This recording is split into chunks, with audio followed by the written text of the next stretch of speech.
So could you tell us about your first meeting with Cardijn? Yes, well, we knew enough about Cardijn to know that this was going to be a great occasion, and the Australians on the whole were really anxious to meet this man, and we weren't disappointed. I think his enthusiasm for the young workers was the thing that got me. It was the fact that he was so loved the young workers. You know, that book that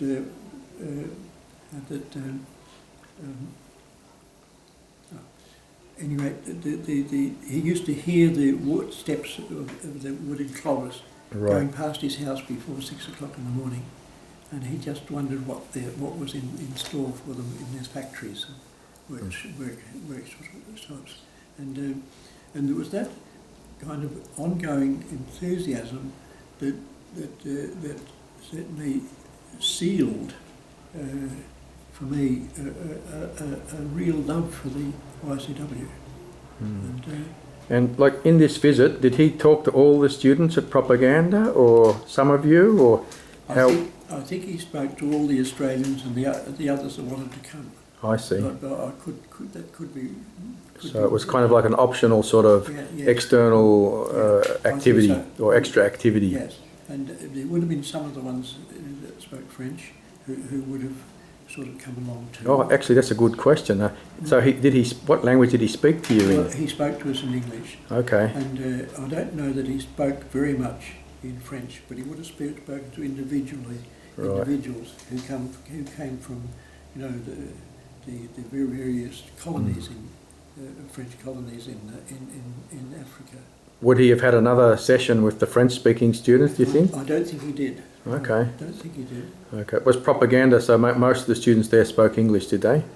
Not most, but a good number. A good number, because they came from Asia and Africa and... Yes. And the official language of the college was, of course, Italian. Right. And, yeah, but I don't think he spoke Italian anyway, as far as I know. Only Latin. Yes. Yes. Yeah, but I'm just interested also to know, he must have had some contact with with the rector or with somebody at Propaganda. Do you know anything about... I don't know anything about that at all. Yeah. But I presume that would be so. And like this particular meeting, so that was, do you know what year that would have been?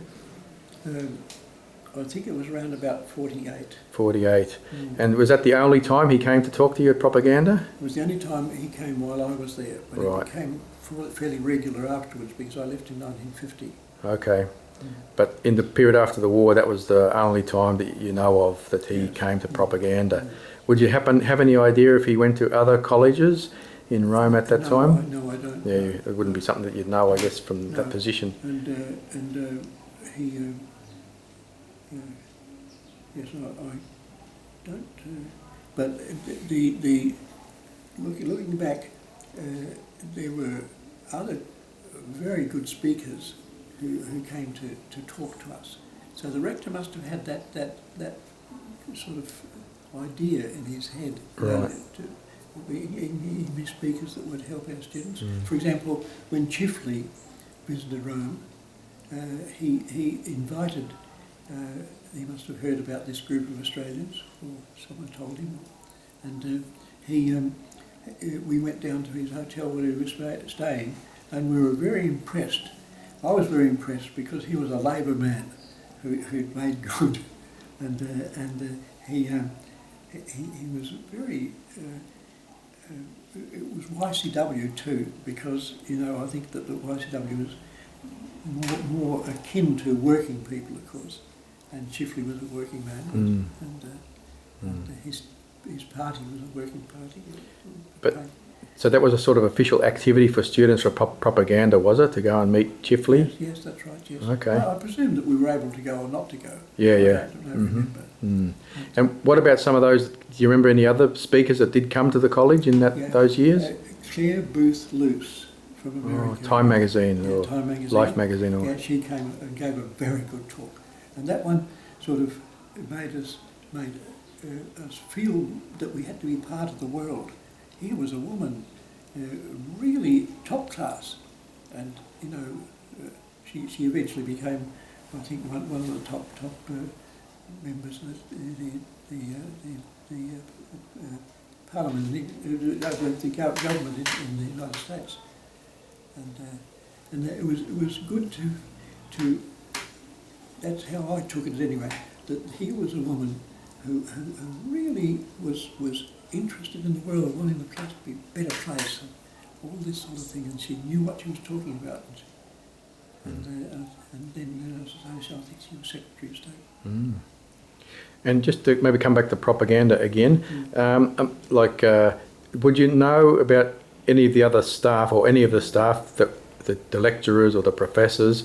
Would there have been any of them that would have had any particular interest in the YCW or the lay apostolate, the Cardijn sort of form of lay apostolate? No, I don't remember any of them. They were all Italians, the professors there in your time, were they? No. There was a double thing. There was the university staff, and they came from all different countries. Okay. But it was all done in Latin, the main subjects. And the rector and vice rector and was it Cenci or Cenci? He was of course Italian, and there was a deputy rector Australian. That was Knox, Cardinal Knox. Oh, Knox was the deputy rector in those years. That's right, yes. And I found him very good, but he shouldn't have been left there so long. And then there was someone else, and then later there were the Chinese who did all their studies there, and they weren't able to go home, and they became the staff. Right, I see. And there would have been just one or two of them. And similarly, Croatians and Slovenes who were part of Tito's, and that once they got out, they weren't allowed to go back. Right. Mm. And among the students, do you have any recollection of any other students who might have had any particular interest? Not necessarily from Australia, but from other countries. Would you know of any that would have... I know of a couple of students from Sri Lanka who were very interested in this. There was a man, Monsignor Mudakumaru, who had studied in London, got a degree in London before he went to the seminary, and he was there. He was a representative. He was the man who represented the propagation of the faith in Sri Lanka, and he came to Australia, in fact, a few times in that capacity, but he was a great man, and because he had this broad vision of church, and I'm sure he would have got something of the YCW from me, if not from others, because we always shared a lot of things, and I think he would probably have been at the meeting. Okay, yeah. And do you know of any others who, from your generation, I guess there would have been a number, yes, who would have become bishops later from your years? Yes. Although it was more from the years from 1948 class who became bishops. The only ones that became bishops were Ashby and myself. And then I don't know of any others. There were only 12 ordained from our year. Right. But then there were a whole lot of bishops who were ordained from 48 and 49 and 50. Okay. All right.